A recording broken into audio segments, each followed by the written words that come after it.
breath and I'm ready to go. I'm falling right in and I'm ready to go. I found what I want and I know that we're on top, so I'll dive in and I'm ready to whoa. Holding my breath and I'm ready to go. I catch you laughing and I'm ready to go. You're holding the match, strike it and ignite my soul. I'll dive in and I'm ready to whoa.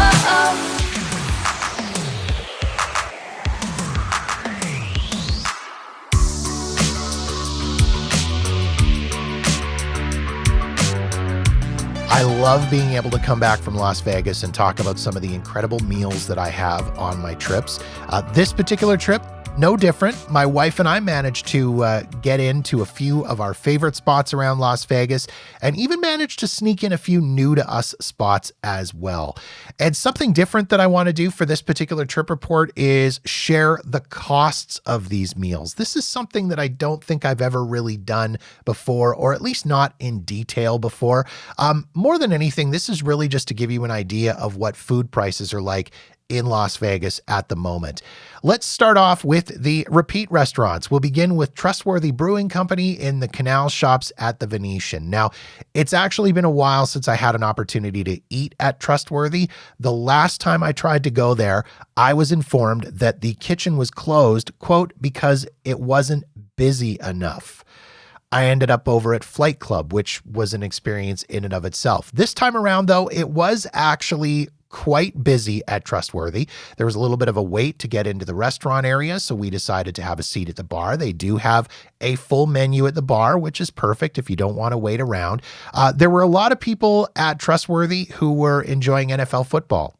Good for them. Great place to go and watch the games. My wife and I split an order of deviled eggs, which were outstanding. I don't know what it is. For some reason, we only ever eat deviled eggs when we're in Las Vegas. Now, I think a lot of that just has to do with the fact that you can't find deviled eggs on the menu at a restaurant anywhere here in Canada. Not that we've ever noticed anyways. It's kind of like tater tots. I wish more restaurants would adopt the tots. Anyways, my wife had the Trustworthy burger and fries. I had the hickory burger with fries. To drink, my wife tried the Brass Jar Amber Ale. I had the What Plain Oatmeal Stout, which is always a favorite of mine whenever I go to Trustworthy. Service was excellent. Bartender, super attentive, super friendly. Food all came out fast. It was delicious. It was exactly what we were looking for. We were just looking for something quick for lunch. We really just wanted burger, fries, beer. That was it. Total cost, all in, $96. Now that did include a $15 tip, which was a 20% tip on the meal. Next up, let's talk about RiRa Irish Pub in the Shops of Mandalay Bay. I got to be honest with you. I've reviewed RiRa about 1 billion times on this podcast. I really don't have anything new to add here. If you want to learn about RiRa, I would recommend you just jump into the archives, take a listen to any of my trip report episodes, and you're going to find a review of RiRa Irish Pub. We love it. It is a place that we will always go when we go to Las Vegas. The staff are great. The food is wonderful. It's never, ever super, super crowded. And when it is really crowded, it's like a party atmosphere because it's an Irish pub. That's what they do. They're good at the parties. Anyways, we went later on Sunday evening. We actually went after a show. We had friends who were going to be meeting us there as well. So it was great to be able to have a spot to go and meet some friends and get caught up with them. The Black Donnellys were playing live, so we had a chance to see them and listen to them. We also got a chance to chat with Dave Rooney from the Black Donnellys. Dave is such a great guy. I've had the Black Donnellys on the podcast before to talk about their documentary that they released previously called This Is My Home, an Irish story, which, by the way, if you can find it, I think it's on Amazon Prime in the US. Do a little bit of a Google search, you'll find it. It's outstanding. Anyways, I really do want to have the boys back on the podcast.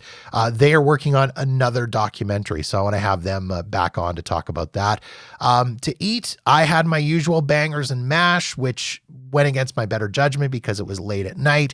We were going to be going to bed soon. Probably shouldn't have eaten something that heavy, but I really don't care because it's always delicious.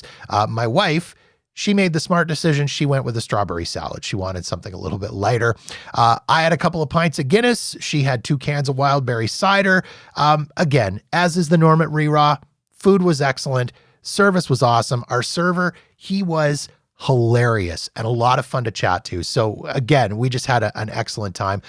By the time we were leaving, our friends were all with us. So we now had a table of 6, which meant, guess what? Auto gratuity. Yeah, auto gratuity, 20% added on to the bill, onto all of our bills, because we were with a table of 6. Now, I will say this, unlike other places I've been at where they add the auto gratuity, we almost got stung by this. I think it was last year at Yardbird in the Venetian, we almost got stung by this. RiRa actually put a big red stamp on the bill that said service charge included. Now, I assume this is so that people don't get hustled into adding another 20% or whatever it is you're going to tip onto the bill. But I will say on the bill, there was a space for an additional tip if you wanted to go over and above that 20%. Total cost for us, for the bangers and mash, the strawberry salad, 2 Guinnesses, 2 wildberry ciders, that was $93. That included the 20% auto gratuity. Next up, Village Cafe at Ellis Island. Again, another spot that I don't think I really have anything new to add to this by talking about Village Cafe at Ellis Island. It's another spot I've reviewed about 1 million times on this podcast. But again, that should tell you something. This is a place that I will always make an effort to get to. Now, part of the cool part about making the walk over to Ellis Island was I actually got to see some of the Formula One infrastructure that was still in place just off the strip, which, by the way, I will talk about closer to the end of this podcast. We beat the crowd when we got to Village Cafe, which was great. I think we got there, it was probably about 9:30 in the morning that we rolled up. We actually thought we were going to have to wait in line because there were a few people standing around, but nope, we got up, we got in right away. I had my usual cinnamon vanilla French toast and a side order of bacon. Again, just chef's kiss. It was outstanding. My wife, she went old school, straight up bacon and eggs with toast and a cup of tea. As usual, service, excellent, quick, server, awesome, fun to chat to. I will still maintain that Ellis Island Village Cafe is probably the best bang for your buck when you go to Vegas. They have a huge menu. They do dinner, they do lunch, they do breakfast, they do it all. And they've got some incredible specials. If I were a steak and eggs person, I don't know what it is. I just can't stomach a big steak first thing in the morning. It can't be the first thing I eat. I need something a little bit lighter.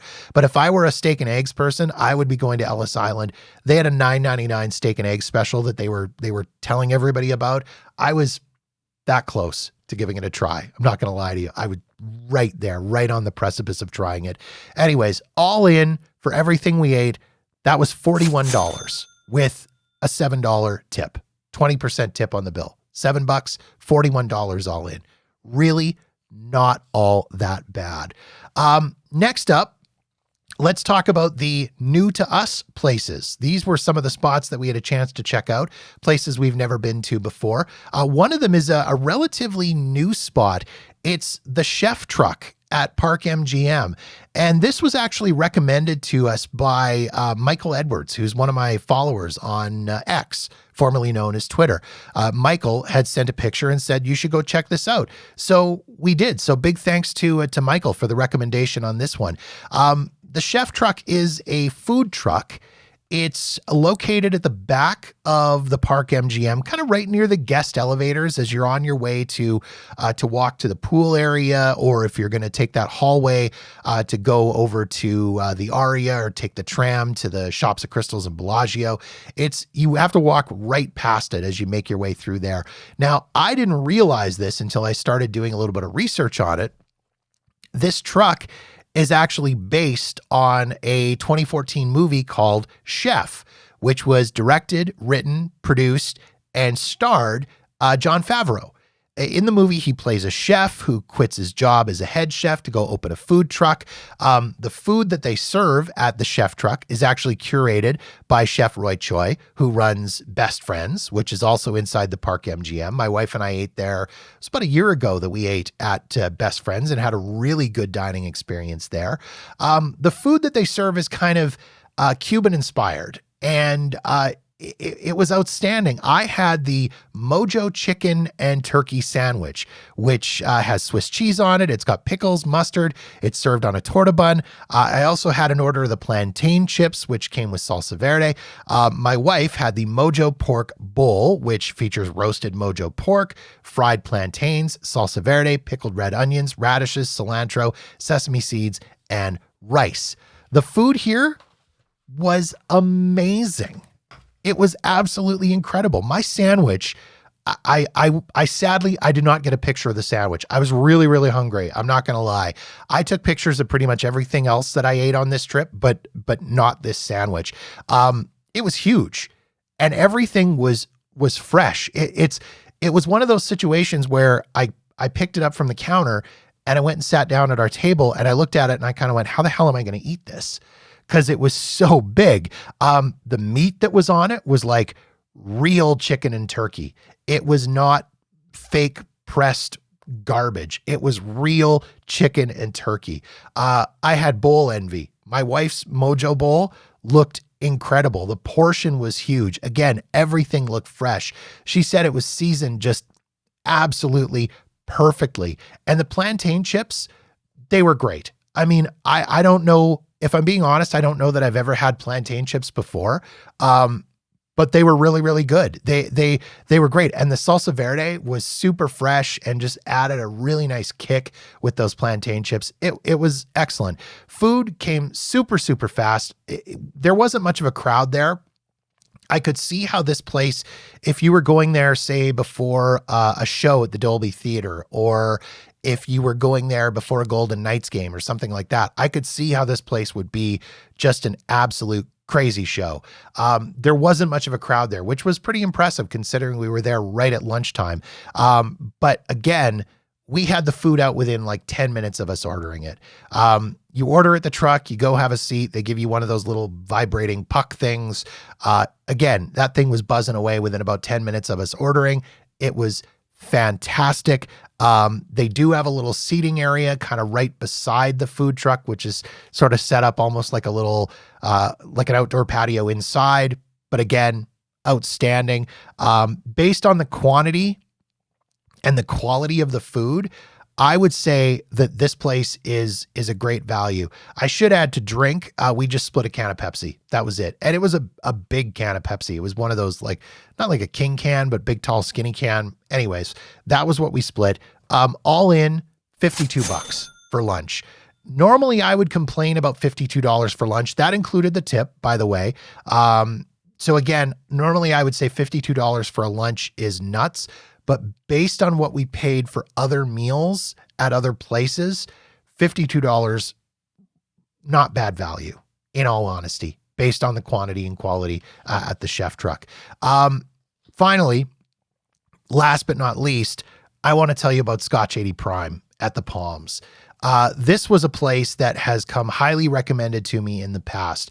I wanted to have dinner somewhere before the Monday's Dark 10th anniversary show, which was also at the Palms. And in past years, my wife and I have we've winged it. We've said, we'll just figure it out when we get there. And that usually results in us eating sandwiches in our room before we go out for dinner.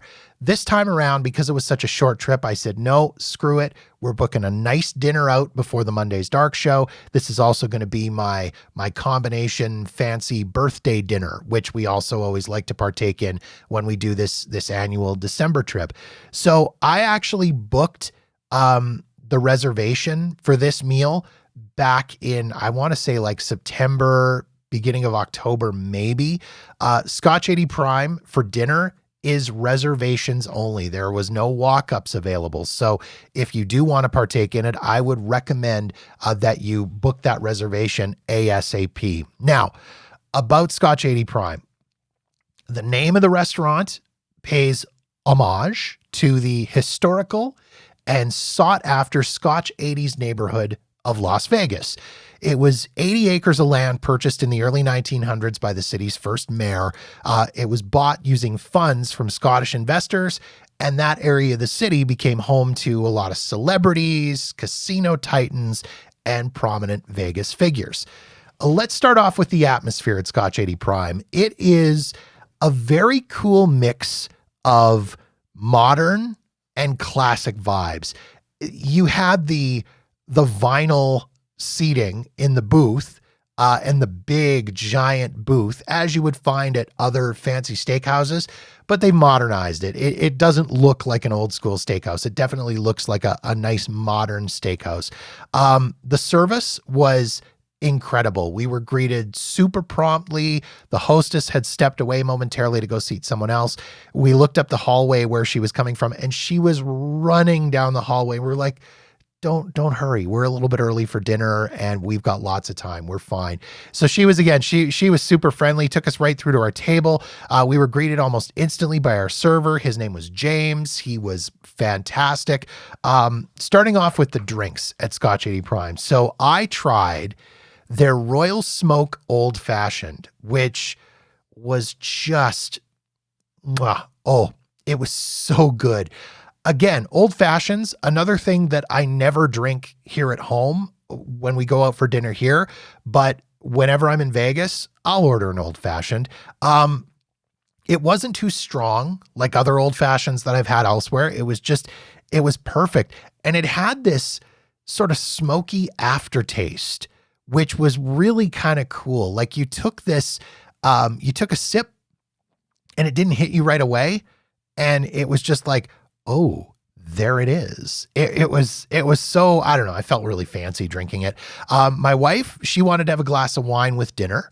So she held off ordering a drink until we ordered dinner. My wife is, and I'm meaning this in the nice way. She's a wine nerd. Like she loves going out. When she tours, when we travel, she'll go to vineyards, she'll go to wineries, she'll do wine tastings. She has at our local wine shop, she has a wine guy, as she likes to say, who's really good at recommendations. So she's a wine nerd. She wanted to wait until she'd ordered her meals so she could get the best pairing. And James, our server, had lots of suggestions. She went with a glass of red wine. I'm going to totally butcher the name of the brand of the wine. It was Le Volt dell'Ornellea. She could probably say it better than I could. Anyways, she had a glass of red wine and she said it was amazing. Like it just paired absolutely perfectly with her meal. They brought out, we didn't order any starters, but they brought out Japanese milk bread, which was like bread and buns all baked together. And it was super rich and covered with butter and like the rock salt on the top. Truffle chips, homemade truffle chips. So like kettle chips, but with like this truffle on it. It was so good. I ordered the 8-ounce ribeye cap. My wife ordered the 8-ounce filet mignon. We both ordered medium rare. And we have a philosophy when we order steaks, when we go out to restaurants, is we'll always order maybe just a little bit, not below where we would normally want it. But my thinking is that if I cut into it and it's too rare, I can always send it back and they can refire it and they can sort of just add a little bit to it. If it's overdone, steak's overdone, it's ruined, right? So again, we ordered medium rare, cooked just perfect. Like you didn't even barely need a steak knife to cut into it. I could have cut this steak with a fork. It was so tender and just absolutely cooked perfectly in the middle. For sides, because of course, a fancy steakhouse, you're always ordering the sides separately. We had the lobster fried rice.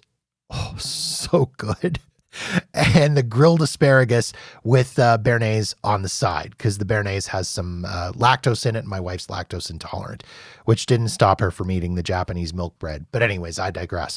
Again, the steaks could not have been cooked any more perfectly than they were. They were just so good. I'm practically salivating just thinking about how good they were right now. The sides, outstanding. The lobster fried rice is served in, it almost looks like a Chinese food takeout box, but it's ceramic. It's made out of glass or ceramic or whatever. It had huge chunks of lobster all throughout it. And then it had a fried egg right on top, which was really, really cool. This was a huge portion. Like if I had a fridge in the room, I would have been bringing that stuff, what was left over, back to our room and eating it cold in the middle of the night. I wouldn't have even cared. It was that good. The asparagus, grilled asparagus can be touchy, right? Like if it's cooked too much, it's floppy and gross. If it's undercooked, it's too crunchy and it tastes raw. Again, this was cooked absolutely perfect, had just the right amount of crisp. It was so good. God, it was good. Again, I'm starting to salivate a little bit here, just talking about it and thinking about it. You're probably going to be very disappointed in me when I tell you this, but we skipped dessert. We wanted it so badly. We really did. And especially after watching some desserts go by to other tables, there was one dessert that went by and I don't even know what it was, but it looked like a big chocolate ball, like hard chocolate. And I'm guessing there's something really, really yummy and good inside that hard chocolate. We skipped it. Between the Japanese milk bread, the truffle chips, the huge portion of lobster fried rice, and the grilled asparagus and the steaks, we were on the way to being stuffed. And I got to be honest with you, we just didn't want to feel that way, especially because we still had a show to go to that night. And I didn't want to be falling asleep. I didn't want to have a nap before the show. And again, we didn't want to feel stuffed. We didn't want to feel gross. We've experienced that in the past where we're just like, you know what? Let's just shove it in. Let's just do it. And we decided against that this trip. And in all honesty, I'm both happy and sad that we did that. We didn't even tempt ourselves. The guy came over, server or James came up and said, do you guys want dessert or coffee, anything? We were like, no, I think we're going to skip it this time, James. And he was like, oh, do you want to at least look at a menu? Nope. Not even going to tempt ourselves by looking at a menu, because if I look at a menu, I know damn well I'm going to look at that menu and go, all right, well, let's screw it. Let's just do it. And I didn't want to do that. So, and in the end, I think I was better for it. And maybe down the road on a later Vegas trip, we'll go back to Scotch 80 Prime and we'll have dessert. Overall impressions of Scotch 80 Prime.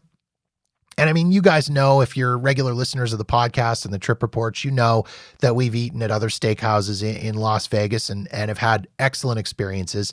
I would say with Scotch 80 Prime, if you took the best parts of our last steakhouse experiences, whether that was the Golden Steer or Oscar Steakhouse in the Plaza, or the steakhouse at Circus, if you took all of those experiences and combined them into one place, that would be Scotch 80 Prime. That really is the best way that I can describe it. Now, you're probably wondering, how much did this amazing experience cost? In the grand scheme of things, really not all that bad. $250. And that was with the $40 tip. 20% tip on the meal, $250.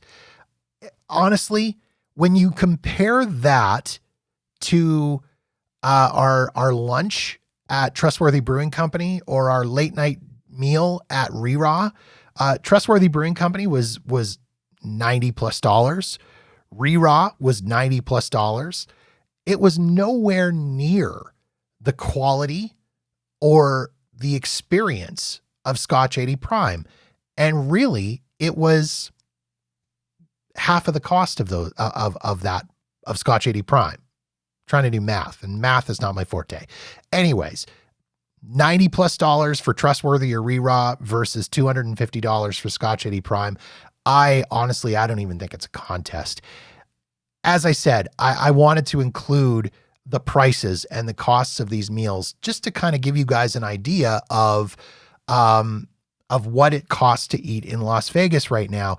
And my wife and I personally myself, have noticed these increases on our last few trips. I mean, I believe it was the March trip report where I talked about our $60 breakfast at the Henry and the $6 cups of coffee, which were not like fancy cups of coffee, it was just like a cup of coffee and a cup of tea, and it was $6.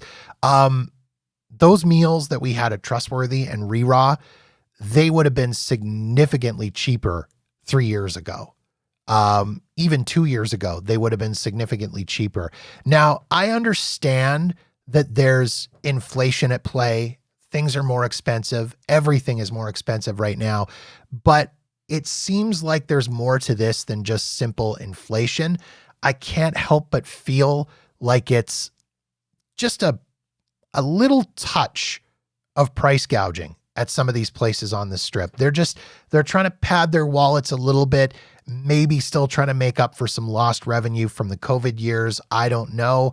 But again, it just feels like there's a little bit more at play here than just simple inflation. Anyways, if you are headed to Las Vegas anytime soon, just keep these prices in mind, keep those cost increases in mind so that you can budget accordingly for your meals.